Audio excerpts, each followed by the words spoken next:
राधे राधे। क्या आप जानते हैं कि भगवान अपने अनन्य भक्तों का भरण पोषण स्वयं करते हैं? अगर नहीं तो आइए इस पर चर्चा करते हैं। भगवद गीता के अध्याय 9 में भगवान कहते हैं कि अनन्याश्चिन्तयन्तो माम ये जना पर्युपास्ते तेषां नित्याभियुक्तानां योगक्षेम वहाम्यहम्। इसका मतलब ये हुआ कि अनन्य भाव से जो मेरी उपासना करता है, अनन्यास चिंतयन्तो मां, जो हमेशा मेरा चिंतन करता है, मुझसे प्रेम करता है। अनन्यास चिंतयन्तो मां ये जनाः पर्युपास्ते, जो लोग मेरी उपासना करते हैं अनन्य भाव से, उनकी बात हो रही है। पूजा तो सब कोई करते हैं, लेकिन मन का भाव कुछ और होता है। मन में भाव छुपा होता है, संसार की कामना, अनेक प्रकार की कामनाएं होती हैं मनुष्य की। उस भाव को लेकर के हम भगवान की शरण में जाते हैं। लेकिन यहाँ भगवान क्या कहते हैं? तेषां नित्याभियुक्तानां, उन लोगों के लिए जो अनन्य भाव से मेरी उपासना करते हैं, योगक्षेम का वहन मैं खुद करता हूँ। योगक्षेम का मतलब समझ लीजिए, योग कहते हैं कि जो अप्राप्त है, अप्राप्त की प्राप्ति कराते हैं, और जो प्राप्त है उसका संरक्षण करते हैं।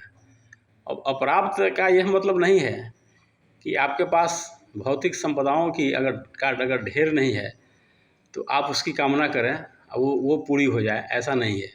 भगवत प्राप्ति के मार्ग में जिस चीज़ की कमी हो वह चीज़ भगवान पूरा करते हैं। योगक्षेम का वही मतलब होता है। योग का मतलब अप्राप्त की प्राप्ति। तो जो अप्राप्त हो, भौतिक कामनाओं के दृष्टिकोण से नहीं, आध्यात्मिक कामना की दृष्टि से, तो आपको अध्यात्म पर आगे बढ़ने के लिए जिस चीज़ की आवश्यकता हो उसको भगवान वो पूरा करते हैं।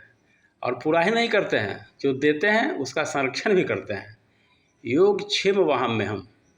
योग और क्षेम, क्षेम का मतलब होता है वही कि जो प्राप्त है उसका संरक्षण करना। ये ना कि भगवान ने आज मुझे दिया और कल कोई छीन के ले गया तो भगवान को उन बातों से कोई मतलब नहीं है। ऐसी बात नहीं है। भगवान कहते हैं कि मैं जो देता हूँ और उसका संरक्षण भी करता हूँ, ताकि मेरे अनन्य भक्तों को भगवत मार्ग पर आगे बढ़ने में किसी प्रकार की कोई दिक्कत न हो। ये भगवान का वादा है, ये भगवान की प्रतिज्ञा है, और भगवान अपनी प्रतिज्ञा हमेशा निभाते हैं। ऐसे अनेक भक्तों का अनुभव है, अनेक का अनुभव है, एक दो का नहीं है। लेकिन हम पहले उस तरह का भक्त बने तब तो। हम तो कामनाओं को लेकर भगवान का भक्ति करते हैं, तो क्या मिलने वाला है? उससे तो कुछ मिलेगा नहीं। जो मिलेगा वही जो प्रारब्ध में होगा, अलग से कुछ नहीं मिलने वाला है। ये ऐसा करना बेकार है। लेकिन अनन्य भाव से अगर हम भगवान की उपासना करते हैं केवल भगवत प्राप्ति के लिए, और मनुष्य के जीवन का लक्ष्य क्या है? बस इतना ही तो लक्ष्य है कि भगवत प्राप्ति हो। तो भगवत प्राप्ति के मार्ग में आने में जो कठिनाई हो उसको भगवान पूरा करते हैं, और पूरा ही नहीं करते हैं, उसका संरक्षण भी करते हैं, रक्षा भी करते हैं। इसलिए हम लोगों का यह फर्ज बनता है कि हम अनन्य भक्ति से भगवान की पूजा करें, तभी उसका लाभ दिखाई पड़ता है। भगवान का संरक्षण उसी हाल में मिलता है, नहीं तो फिर कोई बहुत मतलब नहीं रह जाता है पूजा पाठ करने का। इतना हम लोग अवश्य ध्यान रखें। धन्यवाद।